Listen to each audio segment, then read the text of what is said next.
Social media पर जैन समाज के सबसे लोकप्रिय चैनल न्यूज़ चैनल महालक्ष्मी की ओर से आज आपके चिंतन की बात, मन की बात कुछ करेंगे। आचार्य श्री सुनील सागर जी महामुनि के सादर जय जिनेन्द्र था आप सबको। कई बार कहते हैं ना, सब कुछ सही चल रहा था कि अचानक नज़र लग गई किसी की। सब कुछ सही चल रहा था कि बाद में क्या हुआ, ऐसी तबीयत खराब हुई, कहते हैं किसी की ऊपरी हवा चल गई। ऊपरी हवा चल जाए, नज़र लग जाए तो हम सीधा पहुंच जाते हैं झाड़ फूंक करने वालों पर।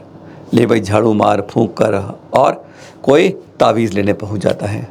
आज हमें अपने पर विश्वास नहीं होता है। क्या वास्तव में नज़र लगती भी है? क्या कोई ऊपरी हवा भी होती है? वैसे तो कहता है जो कर्मों में लिखा है वह कर्मों से हटता नहीं है, और जो कर्मों में लिखा है वो भोगना ही पड़ता है। इन सब वारों में क्या खेल है? क्या वास्तव में नज़र लगती है? तो नज़र हटाने का कोई उपाय भी है, या नहीं लगती है तो क्यों चिंता होती है?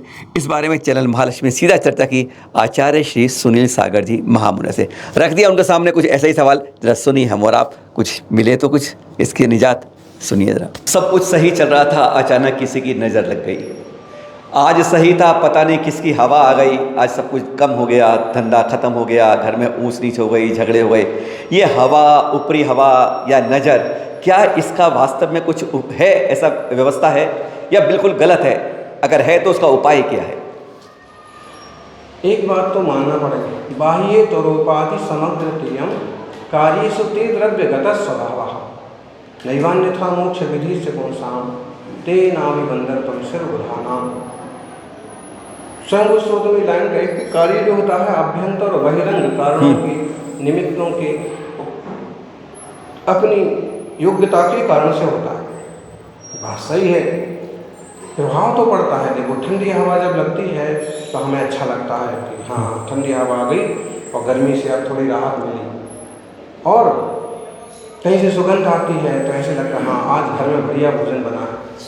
केवल हवा, केवल सुगंध, ये वाली चीज़ें भी हमें प्रभावित कर देती हैं। ऐसे ही आप शिखर जी के चौपड़ा कुंड पर चले गए हैं और वहाँ आपको मोबाइल का नेट नहीं मिल रहा, आप कहते हैं कि यहाँ तो आई नहीं है, नेट ही नहीं पकड़ता। अब वहाँ नेट कैसे नहीं, आप कैसे चेक करते हैं? तो उसी मोबाइल में एक सिस्टम रहता है कि ऐसा रंग दिखे, ऐसा टावर इसमें दिखता है, ऐसा लाल रंग दिखता है, नहीं दिखता है तो आप समझते नेट नहीं आ रहा।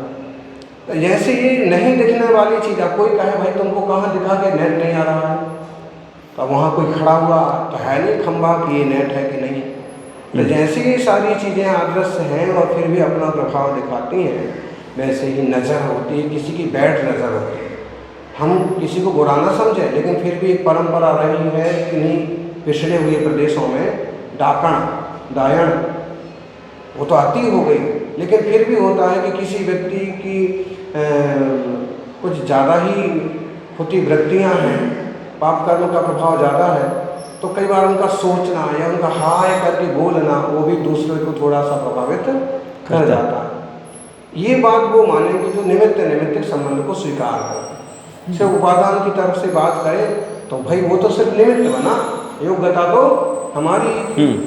तो जैसे गुड ऊर्जा होती है, वैध ऊर्जा होती है, वैसे ही प्रभाव जैसे दुआओं का पड़ता है, बेटा तुम बहुत अच्छे रहो, शुभ भावनाएं। जैसे हम आजकल कैशबैक जो होता है ना, कैशलेस, उसमें हम रुपए हाथ से देते नहीं हैं, लेकिन बस एक कल्पना की एक बटन दबाया और रुपए उस तक पहुंच गए। ऐसी ये दुआएं हैं कि हम उसको कुछ चीज़ें नहीं देते हैं, फिर भी तो बटन दबाया है हमने हमारी भावनाओं का। बिना मशीन के मशीन और उस तक को कुछ ना कुछ संस्कार, स्वभाव, भाव पहुँचेगा।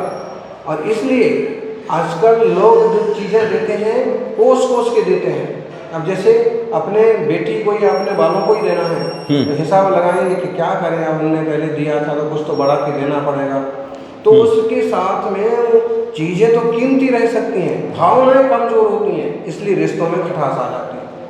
अगर चीज़ें सामान्य भी हों और भावनाएं तीव्र हों कि उनके यहाँ जाए और वो सुख से इसका भोग करें, बहुत अच्छे से रहें सब, और मेरे को जब और ज़्यादा कमाई होगी तो मैं और ज़्यादा दूँगा, भावनाएं भी साथ में जाएं। जो चीज़ों का आदान प्रदान करने का सिस्टम है उसके पीछे मूल भावनाएं हैं कि हम अच्छी भावना तुम्हारे प्रति रखते हैं, समर्पण है, स्वागत है, तो हमारी ये भावनाएं हैं, एनर्जी है। तो हम किसी पर दोषारोपण भले ना करें, लेकिन नज़र इस टाइप की चीज़ें ये ऊर्जा का प्रतीक है। हमें सर्वथा इसके अधीन नहीं हो जाना है, वरना झाड़ा फूका करते फिरना है। लेकिन फिर भी ये विवेक होना चाहिए कि भावनाएं अच्छी हों तो भी प्रभावित करती हैं, बुरी हों तो भी किसी न किसी अंश में प्रभावित कर सकती हैं। इसलिए कम से कम अपन तो अच्छी ही अच्छी भावना है